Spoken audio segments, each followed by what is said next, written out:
allyhardesty, and today I am so excited to be back with another conspiracy theories video. Today's video is going to be centered around TV shows and or movies that predicted the future, and then those future predictions actually came true. So I'm very excited considering the fact that a lot of these were very recent, and I saw these on Twitter, but I looked up the actual videos and footage and did research, and like, oh my gosh, this is going to leave you shook, especially the first one, which I'm going to be talking about, which is also the title of this video. But I just want to point out that I do not know whether or not the people behind these TV shows or movies knew about these previously, or they just guessed, or, you know, it was just a coincidence, right? That is up to your discretion. That's up to you to decide. The Simpsons in the year 2000 predicted that Donald Trump would win presidency, okay?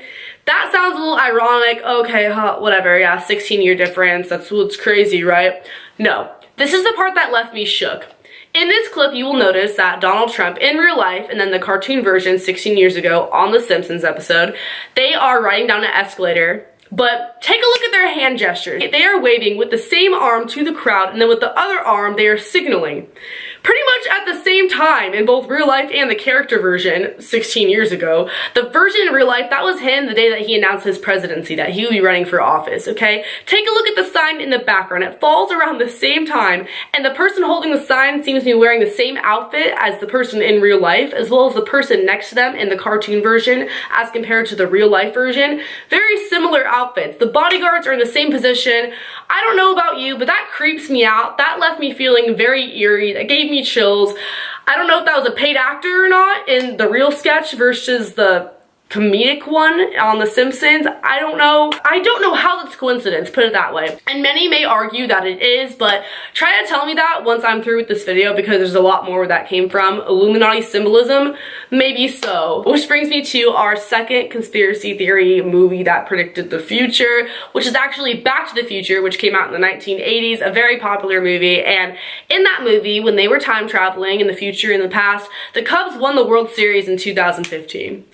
I know what you're thinking, the Cubs didn't win last year, they won this year, but hear me out for a second. The Cubs haven't won a World Series in 108 years. The fact that anybody predicted that at all by chance is a little bit nuts to me. Only a year off, that's still spot on. Spot on. So the person behind this movie, honestly, like, my personal opinion is that I think they just got really lucky with that, and that's a total ironic coincidence, but you never know. This next one is really crazy. This one has Illuminati written all over it. The Simpsons TV show in 2008 predicted Prince's death, or I should say, Illuminati sacrifice. If you guys have read up on Prince at all on his death, you know that there are a lot of conspiracy theories behind it. He knew he was going to die before he died. He didn't sleep for 6 days before his death, and when he died, it was pretty mysterious. There was a lot of things that didn't really add up, didn't really make a lot of sense. He was very outspoken, and he knew too much. On the episode in 2008 of The Simpsons, Homer was ordered to kill Prince by music executives because he wasn't doing what they wanted him to do. The first TV show that talks about where Osama Bin Laden was hiding was Scrubs in the year 2006. It was season 6, episode 7, and the janitor on the show, he said, and I quote, "In my opinion, we should be looking for Bin Laden in Pakistan." Nobody thought much of it until 5 years later when they found him in Pakistan. Shortly after Obama confirmed his capture, Scrubs fans came out with this clip and they were like, how do you explain this?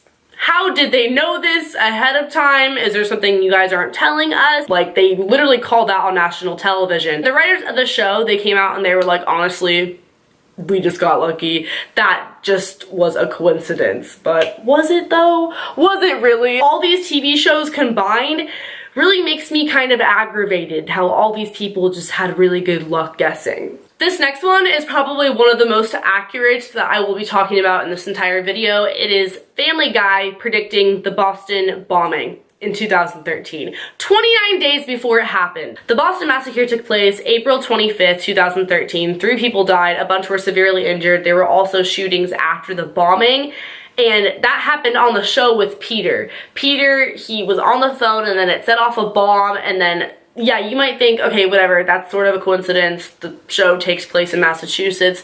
But no. The majority of this episode was centered around the fact that Peter was accidentally becoming involved in terrorism. After people made this connection, it created a huge uproar, and a lot of people were questioning that Seth MacFarlane, the creator of Family Guy, might have Illuminati ties, and the internet was just blowing up. People were not happy because people literally died, and this could have been prevented, possibly. In 2009, Family Guy predicted Bruce Jenner's gender change, and Stewie on the show insisted that Bruce Jenner was in fact a woman. Now, this was years before Bruce Jenner's coming out, and since Seth MacFarlane has been questioned as to how he knew that, considering there were a lot of speculations that Bruce Jenner was transgender, it makes sense that he could have guessed that. But going along with the last conspiracy theory, I don't buy it at all. I definitely think that there is some Illuminati confirmation going on in there, and that somebody knew something before they should have, and they put it out there with some subliminal messages out there in these little cartoon shows. So that brings us to our last and final conspiracy theory. In the year 2000, on Saturday Night Live, there was an episode that aired which ties into not only the conspiracy theory behind 9/11, but Osama Bin Laden's hiding space, which was Pakistan, as I mentioned earlier. So in this episode, I'm going to show the clip, but there was a sequence of different pictures, images, and the person is talking about them. He's mentioning gasoline and Bush, and then he shows the Twin Towers, and then later on he shows an airplane, and then there's a clip where he shows Osama Bin Laden, and right after they show Pakistan on the screen. I don't understand how else that just happens to be in the sequence of things. Now keep in mind, this is before Bush was president. This was 11 years before they found Osama Bin Laden in Pakistan, and before the Twin Towers crashed. So that is a lot of coincidences in one little segment of SNL. Am I saying that they knew about this previous to it happening? Maybe. I don't know. I just think that's honestly too big of a coincidence for me. This is the one that I just saw no way of adding up in any direction other than it is what it looks like. Somebody knew beforehand. Illuminati confirmed. So thank you guys so much for watching this video. Feel free to leave your opinions expressed below in the comments, because honestly, I want to know what you guys think. If you guys believed any of these, please be sure to leave me what numbers you thought were true and what numbers you thought were bullshit. Give this video a thumbs up if you liked it, and be sure to sub to my channel because I put out new videos all the time. Also, feel free to follow my social media. I'll have my links on here, and I'll see you guys next time. Later, alligators. Bye.